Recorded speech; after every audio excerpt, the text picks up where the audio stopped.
promising to pay for breakfast clubs, more hospital places, dental appointments and so on. All very good things. Promising to pay for all that by cutting dodgy taxpayers, by running after tax loopholes, is a little bit rich when Rachel Reeves, the Shadow Chancellor, points out that this is her policy, and Angela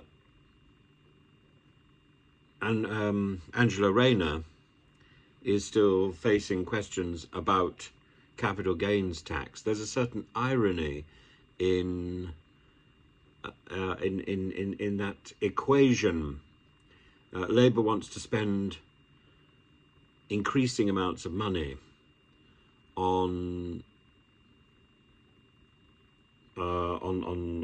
social care and on improving our NHS systems, and at the same time it wants to increase the number of tax officers to work on investigations, tackle fraud.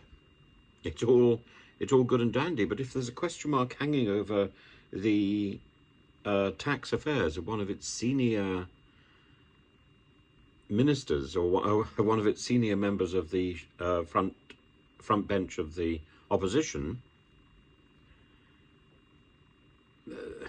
it's an invitation for sniggers, is it not?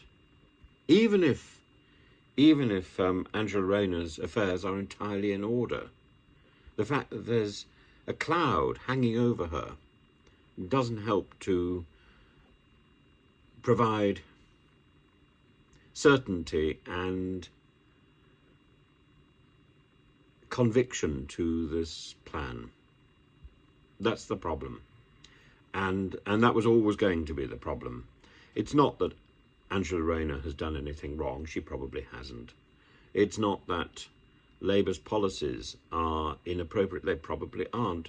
Actually, I would have thought that the government's plans about tackling fraud are fairly similar. This is rhetoric rather than reality. This is a scramble to try to justify the plans to repair the failing services that we've got. Well, I should imagine the government is equally keen to repair those failing services. So what is Labour offering that the government is not offering? And simply coming after the fraudsters is not enough. This is what anybody would be doing. This is part of routine. This is routine, not revolution.